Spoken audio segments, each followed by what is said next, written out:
You're listening to the Options Insider Radio Network, the home of the Options Podcast. For more quality options programs, visit theoptionsinsider.com or search for Options Insider Radio Network in your podcast provider of choice. Listeners can also access all of our programming through our mobile app available in the iTunes and Google Play stores. Select programs are also available via live stream at mixlr.com/options-insider. That's mixlr.com/options-insider. Don't forget to follow along with your favorite programs and submit your own questions for the hosts at twitter.com/options, stocktwits.com/options, facebook.com/theoptionsinsider, or via questions at theoptionsinsider.com.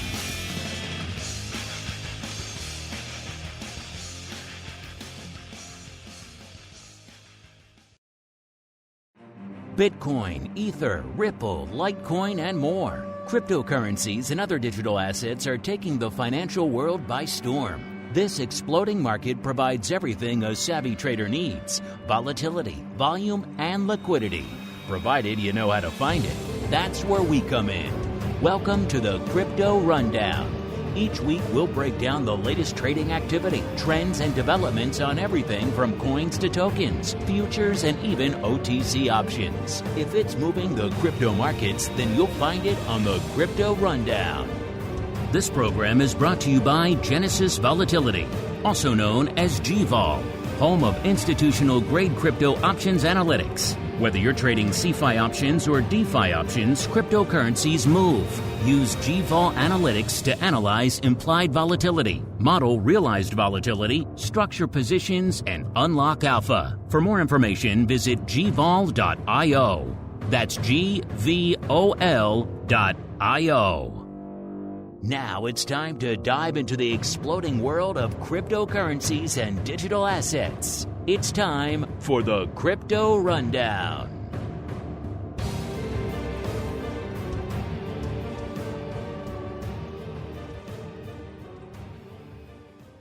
All right, everybody. That music means we are back once again with the Crypto Rundown, the program here on the Options Insider Radio Network, where we go a little bit beyond our traditional stomping grounds of your Apple, your Tesla, your SPY, and your VIX options.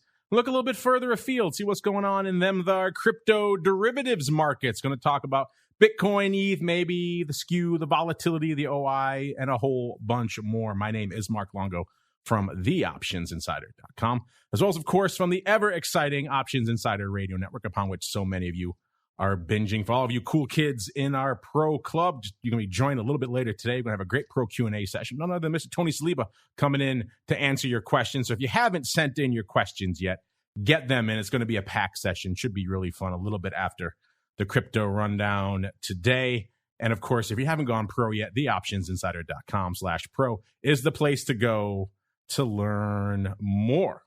And let's see what we're going to learn about today. Who's going to join us? Because it is time to roll out the Crypto Hot Seat. Forget about cold storage. It's time to turn up the heat on thought leaders from the world of cryptocurrencies and digital assets. It's time to take their place on the Crypto Hot Seat. All right, everybody. Welcome to the Crypto Hot Seat, the portion of the show where we welcome on guests from throughout the world of crypto derivatives and proceed to pick their brains for the benefit of you, the listener. And today's guest is a newcomer to the program and indeed to the network. He is Brett Harrison, the president over there at FTX US. Brett, welcome to the Crypto Rundown program. Hey, thanks for having me on. Great to be here. And Brett, as we are wont to do with all of our first-timers here on the network, why don't you go ahead and give our audience a bit of an overview of your background in the options and indeed crypto derivative space, as well as what it is you do day to day at FTX US. Yeah, absolutely. So I got my start as a computer scientist, a programmer. I was hired by Jane Street Capital in 2010. As I'm sure many of your listeners know, Jane Street is one of the biggest players in the listed derivative space, equities, commodities, volatility products, and more recently in crypto as well. I was there from 2010 to 2018, helping manage developers, building out software trading systems and order gateways and market data handlers, things like that. Then moved from New York to Chicago and spent time at a couple other trading shops. One was called Headlands, big in futures, and then at Citadel Securities, obviously a huge options trading shop.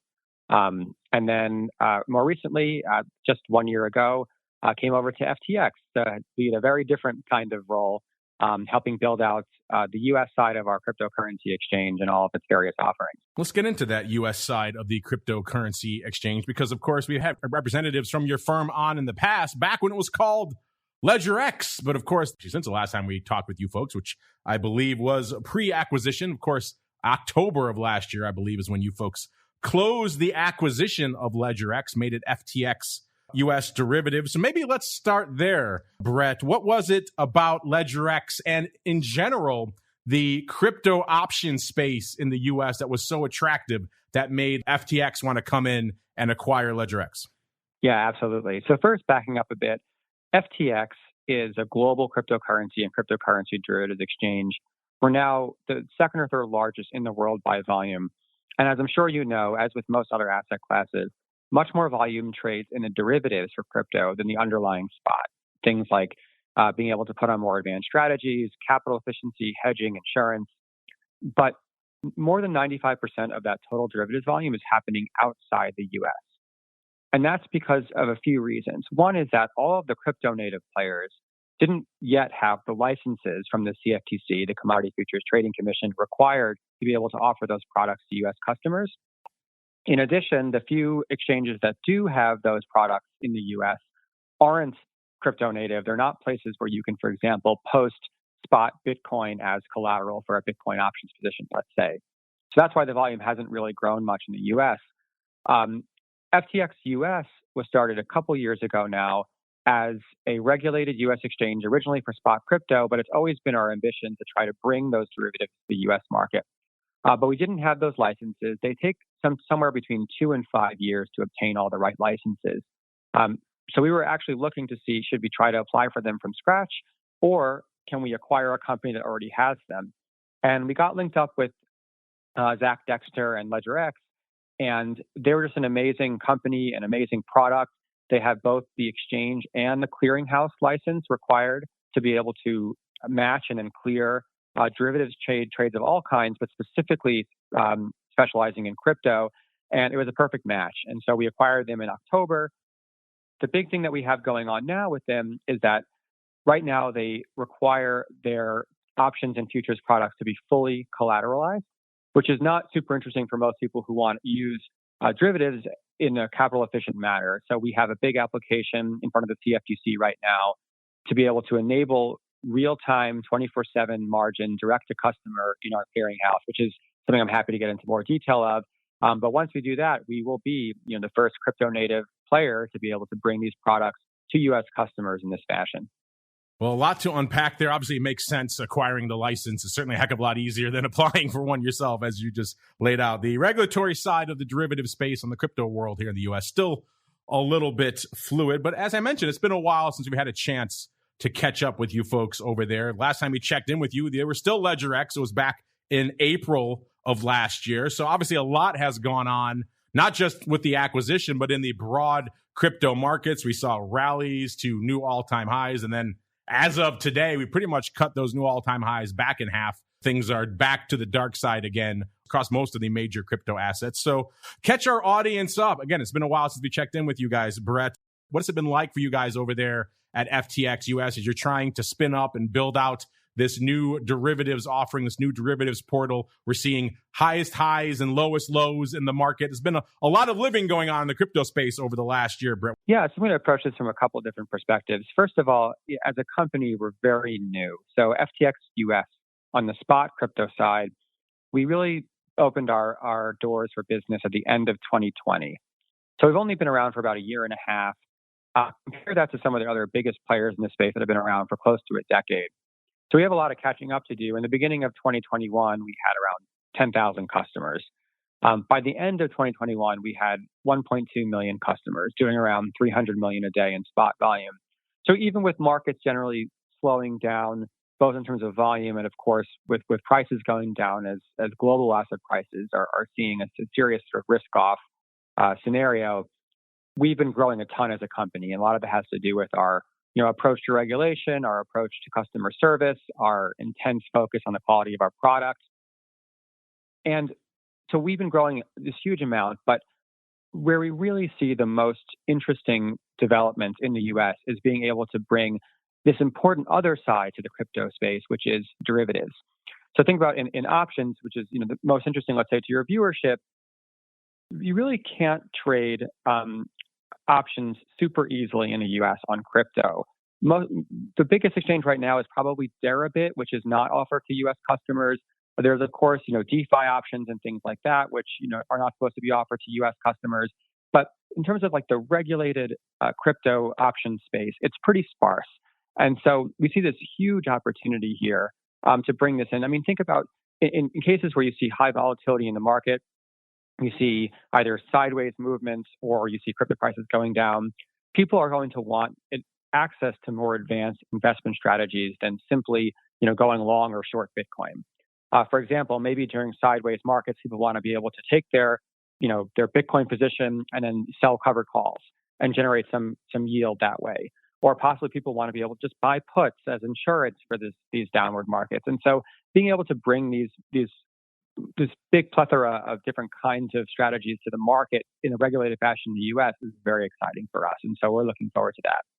Now, LedgerX, when it launched its initial incarnation, one of the value adds it was bringing to the table, in addition to being a new venue that was approved to trade crypto options in the US, of which, as you mentioned, there are still very few, but also it has physically settled contracts. So for covered call traders who wanted to sell a call against their underlying Bitcoin holdings, or perhaps to sell a put contract to get into Bitcoin or ETH at attractive levels, it was certainly an interesting way to go about it. And one of the first, I believe, the first players to introduce that here in the US. So is that still the focus?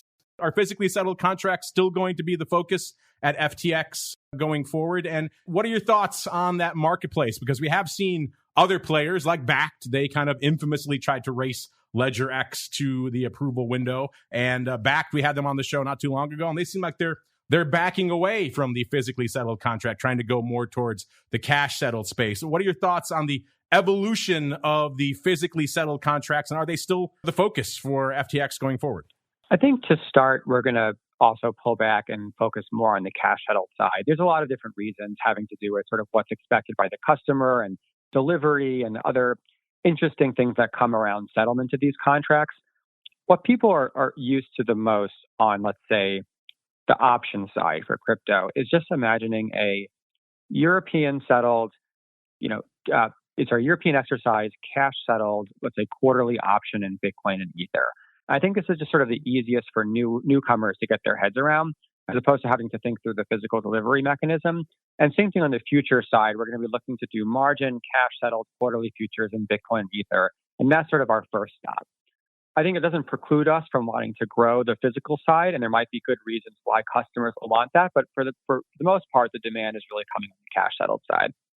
That does seem to be the area where the growth is focused right now. You're right. A lot of the institutional players, that seems to be what they're used to, what they're attracted to, and where a lot of the interest is going forward. And, I know you guys were down at the big FIA Boca show back in March. I usually attend that conference. I missed it again this year, but I did hear, little birdie told me that there were a lot of crypto players down there. In fact, you might have called it pretty much a crypto event this year, including you guys. You guys were down there at FIA Boca this year with a session kind of outlining your vision for the U.S. crypto derivatives market going forward. Very grandiose. I like it, Brett. So why don't you share that with our audience? What is your vision for the crypto derivatives market going forward?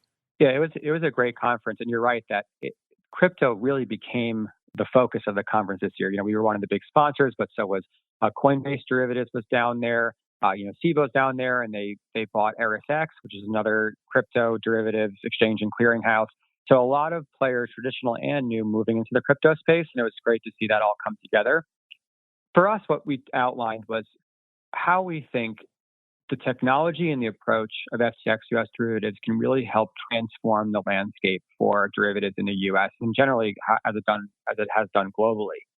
So one of the most important aspects to understand about existing central clearing counterparties is that margin is typically done, let's say, once per day or once every 2 days. What this means is that let's say you put a big position on Friday at 3 p.m. in futures, and then now trading is not happening, margins not being recalculated on Saturday and Sunday. Well, let's say there's some big catastrophic world event on Saturday.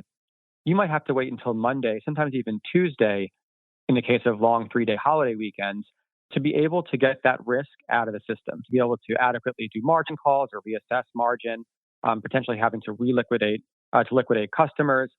And this is when this gets multiplied, you see situations like we saw on the London Metals Exchange for nickel, where a particular account blew out way too negative.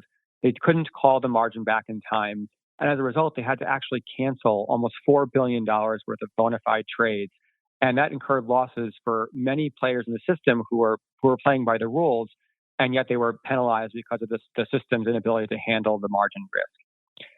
What FTX US derivatives does is it recomputes margin every 30 seconds, 24/7. So it's basically completely real time, 24/7, no breaks. And we believe this is the future. We have internet technology that's up all the time. There's no reason why markets need to ever have these sort of dislocations, these discontinuities and breaks, and to not be able to flush risk from the system in a way that works regardless of how volatile the instrument is. And as everyone here knows, Bitcoin, Ether are some of the most volatile instruments that could have derivatives on the market. It's very important to have a great margin risk system. So this is the vision that we outlined, is explaining how our technology works, how well this has worked abroad, internationally over 3 years, and how we think this is going to vastly improve the risk profile in the U.S. And I mentioned the last time we checked in with you guys, we had Zach on the show back in April of last year. He mentioned that the platform was predominantly used for covered calls. That was kind of the number one use case over there. That was the hot trade over there at LedgerX. It's been some time since we've checked in with you. So obviously a lot has gone on in the market since then. Is that still the predominant use case for LedgerX right now, or the FTX US derivatives platform right now? Is it still predominantly a covered call platform, or have some other trades popped up on the radar and have taken over there at FTX, Brett? Well, remember, FTX US derivatives still requires full collateralization of trades. So covered calls are popular because, let's say you already have Bitcoin on the platform for collateralization, and you want to sort of sell a call against that and fully collateralize it. Well, that works. But if people want to, for example, just sell in some sort of option strategy and don't want to have to sort of put up that full collateral, they're not going to be able to do that in FTX US derivatives. And so once we get this application through the CFTC and enable margin in the clearinghouse, that's going to really open up the availability of different kinds of strategies and futures and options. And so then I think we'll really see the sophistication and the complexity of the investors in the platform evolve.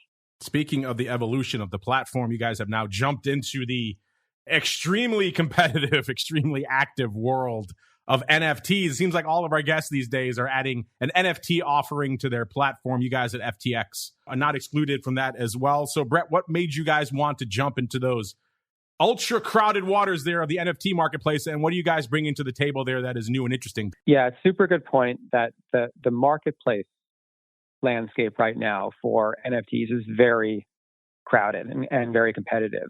Coinbase just jumped in. There's us. There's OpenSea on the Solana side. You have Magic Eden, Solana Art, all these different places to buy consumer-focused NFTs. We jumped in for a couple of reasons. First, NFTs are a pretty good entree for newcomers into crypto. If you try to explain to someone, well, what is cryptocurrency? Okay, well, there's this distributed ledger with this mathematically hard problem and this distributed validation system, proof of work, external wallets. It's a lot to wrap your head around if you're someone very new to this financial instrument. But the idea of saying, look, here is a digital collectible that you can prove you're the only one that owns it, well, that's a little bit more analogous to things that we understand in real life, like having a ticket to an event or some kind of collectible that only you own. And so it's been good for introducing new people to some of the powers of cryptographic technology. And it's a good way of getting people to understand and be more comfortable with the space. But what we think is going to be great about NFTs is not necessarily this sort of V1 of pictures and digital art collectibles, but rather it's applications for things like tickets, like games. We're talking to a lot of different game studios that want to be able to apply crypto and specifically NFT technology to their games. And so what we're doing is the storefront is really only just one part of it. We're building out a platform by which different game companies can use us as a back-end technology partner for white labeling our marketplace, not just NFTs, but also our whole crypto and KYC and user onboarding process into their game so they can integrate this kind of technology into their environments. And so it's a bit of like a B2B platform play that we're going long-term to help distinguish us in this very competitive landscape. So it's more than just Bored Ape Yacht Club NFTs, Brett. A little more behind the scenes going on. That's right. I mean, think about it right now in games.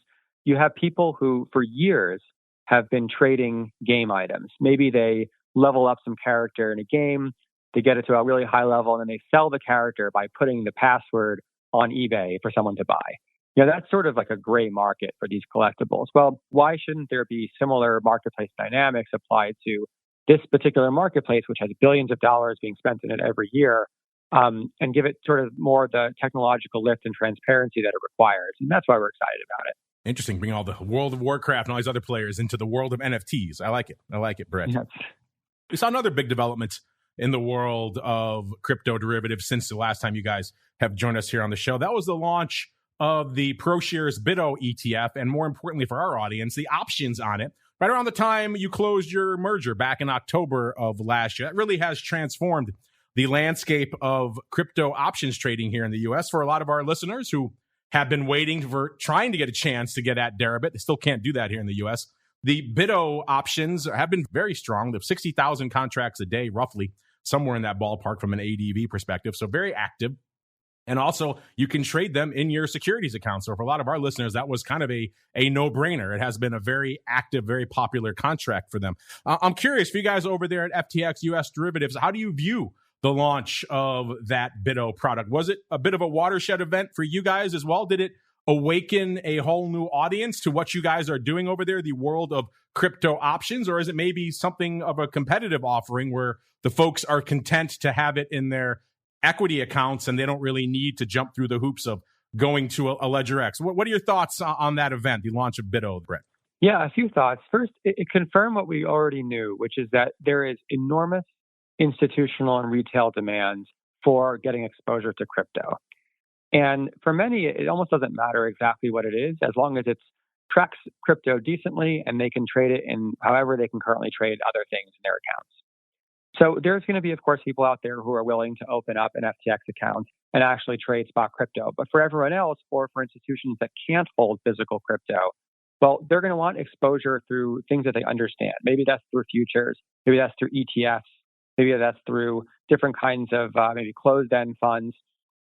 The BITO was a watershed moment because it gave so many people access to a very familiar kind of instrument, the ETF, that lets them trade. Now, of course, BITO is not perfect. It is an index. It is a basket which holds futures, not the actual physical spot.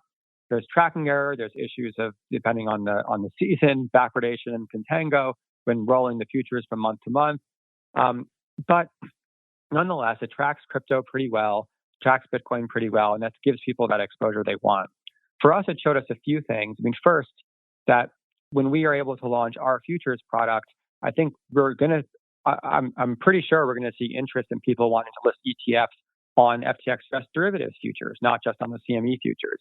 And that could be really exciting for us and bring a lot of liquidity and demand to our exchange.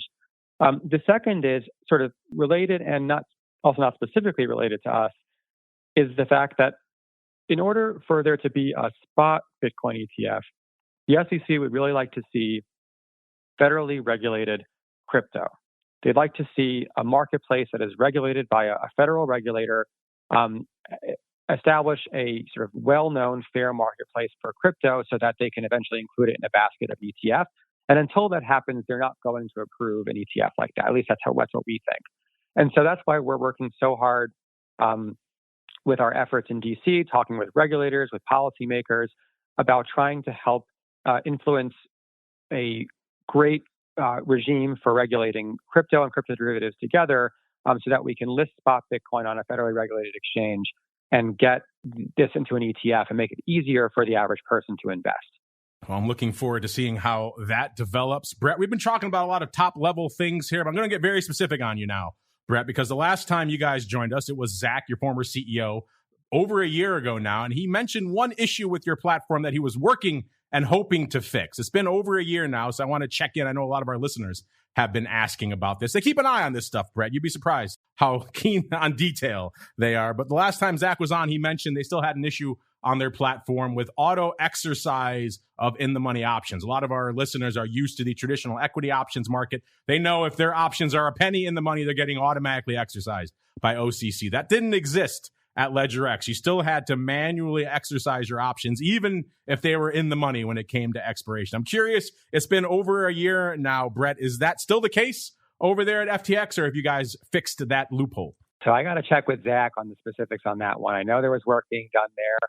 I wasn't sure if that's been fully released yet, but there's been a lot of improvements to the exercise mechanisms at FTX US derivatives, especially to improve the performance, because the exercise across these different options can be quite difficult, and there was a lot of improvements there made. So we'll check on that one and get back to you guys for sure. See, we pay attention here, Brett. We listen, and our audience listens. We look for all the specifics of the platforms here. Well, Brett, I appreciate you joining us here, taking some time to fill us in on the latest going on in the world of FTX US derivatives. We have to keep rolling with our show, but before we go, if you'd like to leave our audience with a bit of a hint, you've already given us some interesting teases, but if you want to leave us with any more in terms of what you guys have in store, what's coming down the pike from the FTX US derivatives team in the coming months, now is the time, Brett. The floor is yours.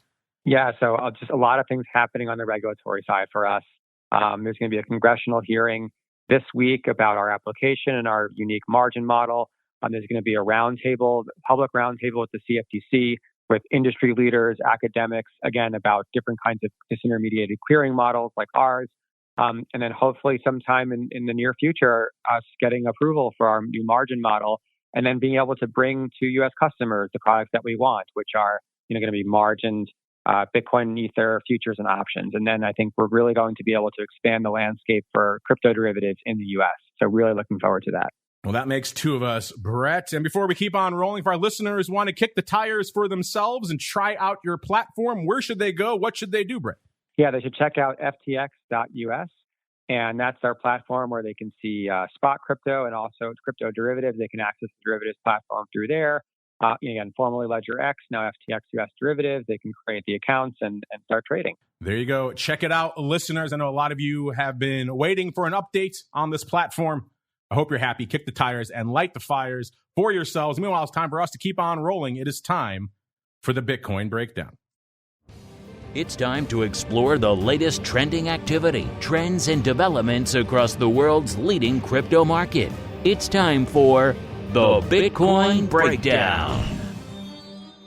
All right, everybody, welcome to the Bitcoin Breakdown. Hope you enjoyed that conversation in the crypto hot seat. There are precious few venues that are approved to trade crypto options here in the U.S., and FTX acquired one of them. So FTX, CME, backed, but they're not really doing a heck of a lot of paper right now. And then, of course, for most of the show, we talk about Deribit because they are still the big dog, the 800-pound gorilla, really, in the crypto derivative space. Even for most of you, they're pretty much off limits right now. So, again, as Brett mentioned, some interesting hearings going on. Maybe we'll see some evolution in that space, but certainly interesting stuff.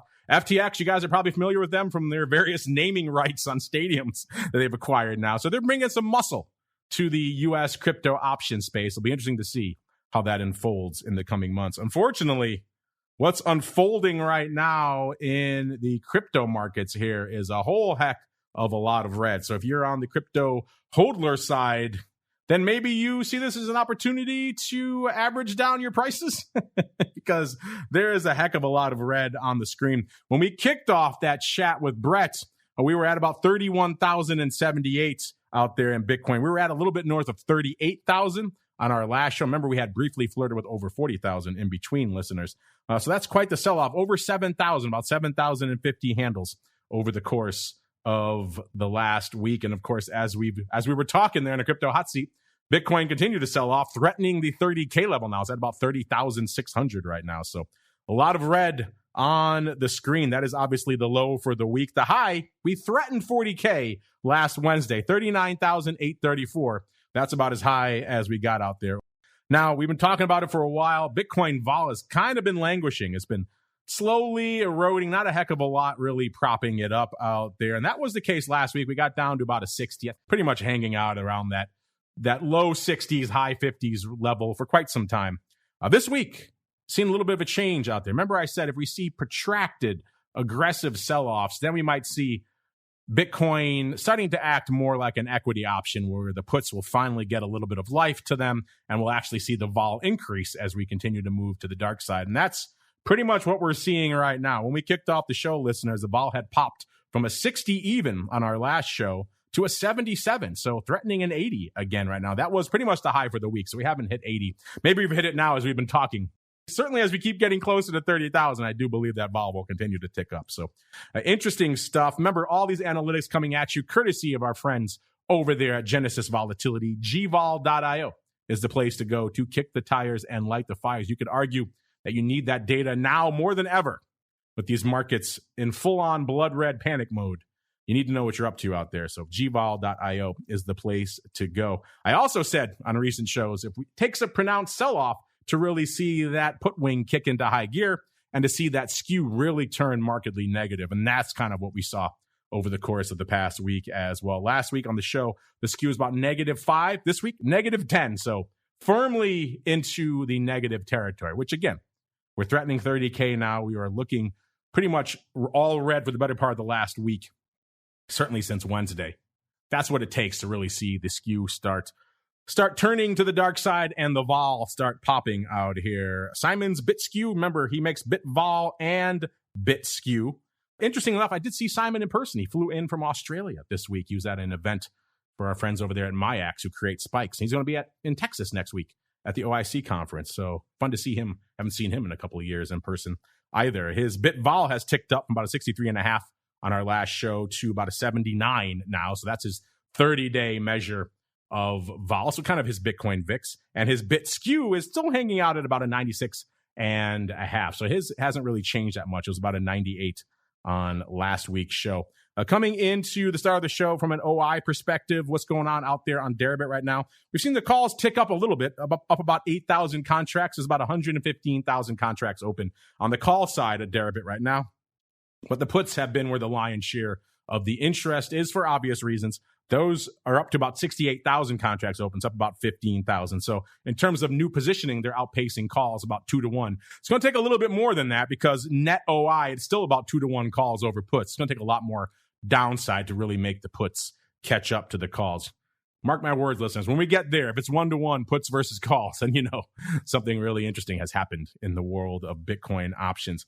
In terms of where your folks are lining up right now on Deribit from an expiration perspective, it's still June. It's still that front quarterly that is leading the dance with a little over 60,000 contracts, about 60, almost 61,000 contracts. It's up about 6,000. It's not a ton from this time last year, up only 6,000. May is number 2, so it's fighting its way in there, listeners, with about 38.7 thousand contracts, almost 39,000. It's up about almost 6,000 or 5,700 contracts from this time last week. And September, another quarterly, bringing up the rear there with about 28,600 contracts. It's up about 3,100 from this time last week. Now, what are the size positions? Where are the big open positions right now on Deribit? Let's go find out. Let's start at the bottom of our top 5 here. Number 5 is the 40,000 strike. We flirted with it last week. Now it's in the rearview mirror. It has about 8,100 contracts open. That's down about 1,500 from this time last week. And number 4, we jump up again to the 80,000 strike. That has 9,500 contracts open. That's up about 100 from this time last week. So pretty much unched. Same deal for number 3, the 70,000 strike. That has 9,600 contracts open. And that's up 100 as well. So it looks like there's maybe some vertical action because the OI is very similar and the net change is very similar. So it seems some related paper going up between the 70,000 and 80,000 strikes, which wouldn't surprise me at all. Number 2, the 30,000 strike. Now we're getting more relevant. In fact, it's the at the money strike right now. It has 12,000 contracts open. That's up 3,000 from this time last week. And then number 1, the big dog, the size position out there on Deribit right now, the 60,000 strike with 13,000 contracts open. That one's actually unchanged. No change there. Just everything else has changed around it and has kept 60K in the number 1 spot. We are very far from that now. It's pretty much a 2Xer now. We have pretty much cut in half the all-time highs out there in Bitcoin right now. So intriguing stuff afoot. We shall see what today holds in store for us. Right now, the most active day over the past week was the 5th. That had about 28,000 contracts. That was last Thursday. Again, that's decent. We haven't seen paper like that. You got to go back to really to February, the day of the invasion, actually, February 24th. The last time we saw about 28,000 contracts going up.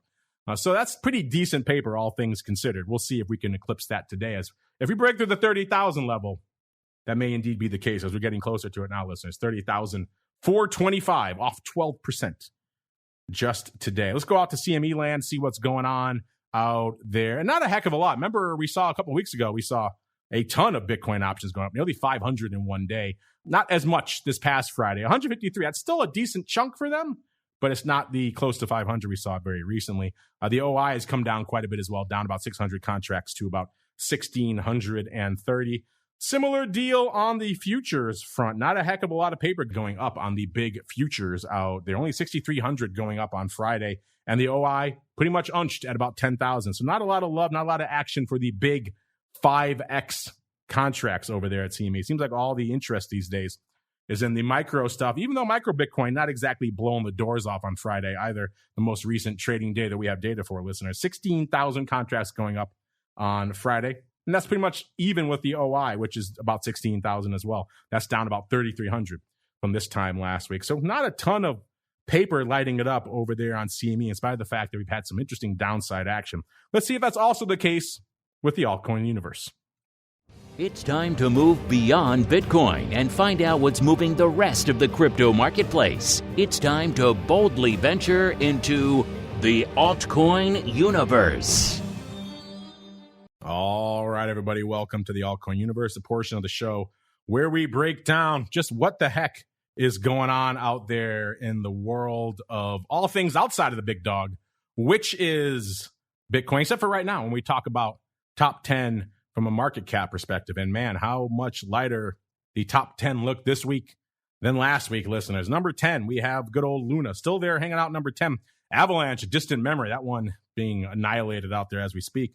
No longer in the top 10. No Doge either. It is still Luna holding on to the top 10 spot with only 17.7. That's all it costs to break into the top 10 in market cap. That's at least 10 billion less than it was not too long ago. So interesting how the floor to break into the top 10 continues to get smaller, listeners. Number 9, we've got Terra USD, 18.4 billion worth of market cap. Number 8, Cardano, another one, a little bit shy of 65 cents when we ran these numbers, listeners. That's at about 21.8 billion. Good for number 8. Number 7, Solana, another one. My goodness, that one has come. That was over 100 not too long ago.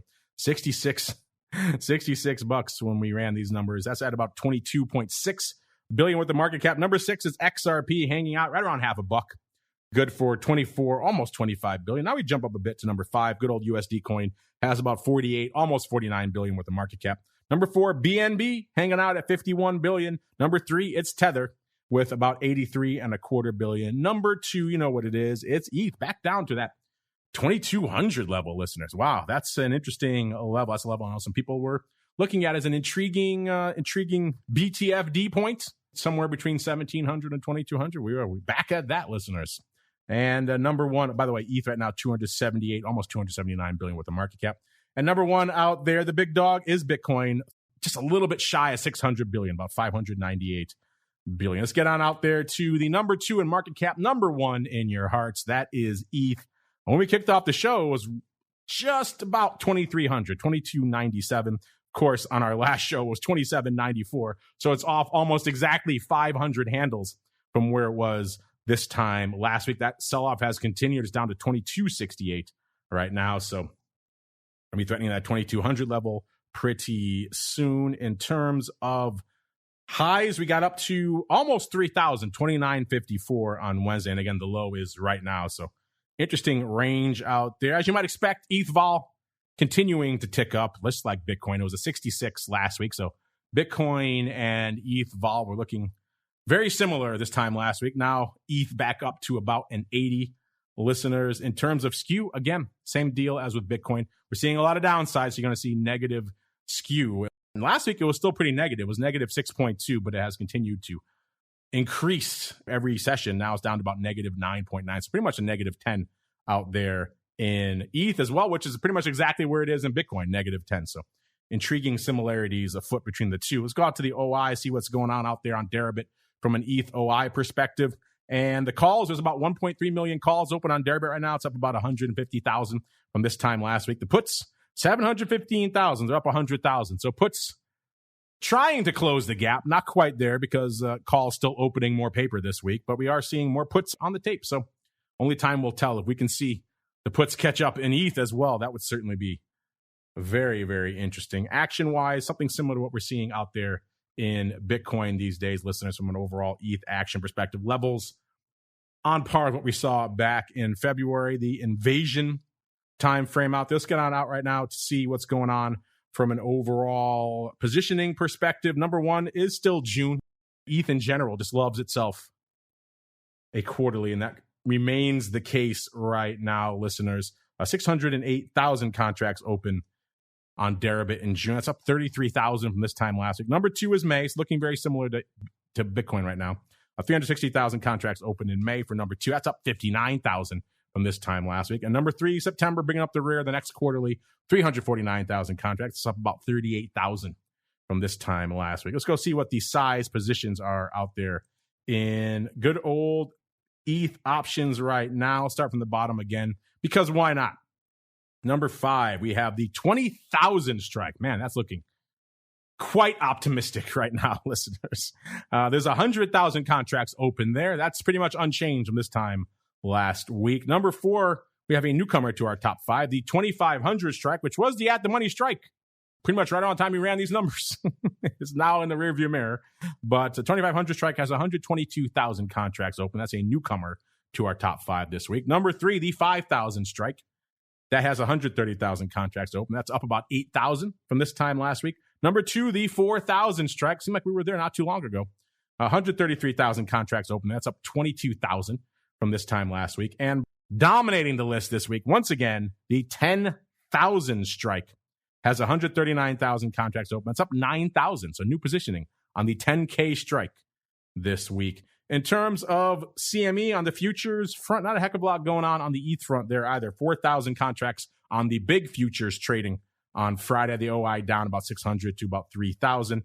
The micro ETH futures, they were blowing the doors off a couple of weeks ago. We saw 43, almost 44,000 contracts trading on those micro ETH contracts just a couple of weeks ago. This last Friday, not as much, about 14,000. So a little bit of a quieter period out there. And the OI has come down quite a bit as well. It was about 67,000 on our last show. It's about 44,000 now. So that's come down about 23,000 contracts. So some paper rolling off the board over there at CME this week. Let's break down some of the other altcoin. Then we'll get the heck out of Dodge for this week. Got to get ready for our big pro Q&A coming up for our pro members there with Mr. Tony Saliba in a little bit. But we have XRP when we kicked off the show, a little bit shy of 50, about 51 cents. That's down about 9 cents from where it was this time last week. It was about 60 cents last week. Good old Dogecoin, right around 11 cents. It was 12.8 cents on our show last week. It's going to be painful for the bulls out there, listeners. So maybe you want to skip ahead a little bit as I read off the litany of bloodletting in the altcoin universe. Litecoin, 81.93 when we kicked off the show. Last show, 98.99, down 17 handles from where it was this time last week. Cardano, same deal, 77 cents last week, 64 this week, down 13 cents. Polkadot, 14.70 on our last show, 11.20 when we kicked off the show today. That's down $3.50 from where it was this time last week. Solana really wearing it, 85, almost 86 on our last show, 66.82 today, down about 19 handles from where it was this time last week. Like I said, over 100 not too long ago out there. And everyone's favorite for a Lambo, good old Shiba Inu, it was 0.00002 on our last show. This week, 0.00015.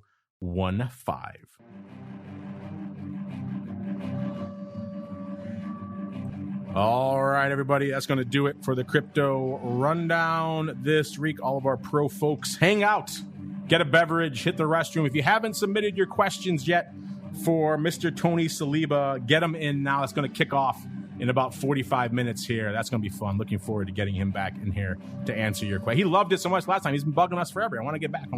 So here we go. We're making it happen because we like you folks out there. If you guys want to join, become part of that pro Q&A and everything else we do over there, theoptionsinsider.com/pro, or for you cool kids, /secret club is the place to go. And of course, check out our friends over there at FTX US Derivatives. I want to thank Brett for joining us over there, giving us a bit of a glimpse back into one of the only approved crypto options venues here in the U.S. Obviously, for our listeners, we want all these platforms to do well, to have robust liquidity and robust offerings. As they mentioned, kind of like Bakkt, they're also pivoting away from what brought them to the dance, which is the physically settled, physically delivered contract. Does seem like the audience for these products wants a little bit more of the old cash settled approach. So it seems like they're going that way, the same way as Bakkt. So check it out if you haven't done so already. Also give them a follow over there on Twitter at FTX_US_derivs, DERIVS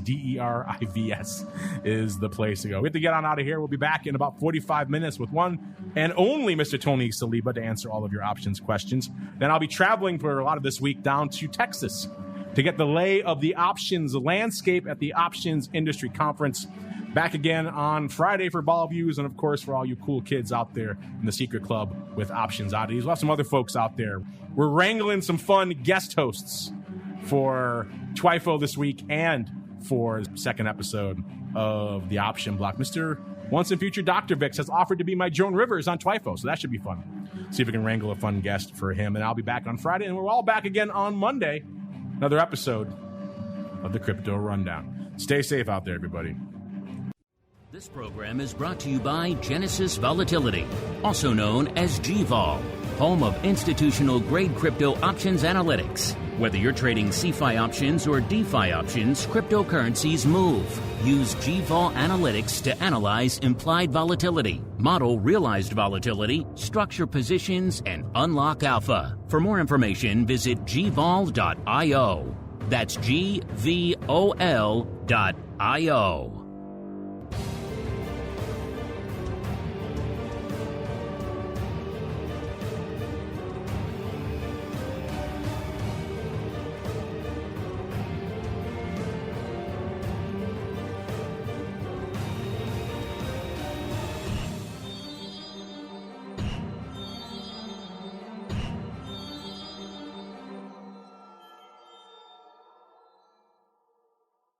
You're listening to the Options Insider Radio Network, the home of the Options Podcast. For more quality options programs, visit theoptionsinsider.com or search for Options Insider Radio Network in your podcast provider of choice. Listeners can also access all of our programming through our mobile app available in the iTunes and Google Play stores. Select programs are also available via live stream at mixlr.com/options-insider. That's mixlr.com/options-insider. Don't forget to follow along with your favorite programs and submit your own questions for the hosts at twitter.com/options, stocktwits.com/options, facebook.com/theoptionsinsider, or via questions at theoptionsinsider.com.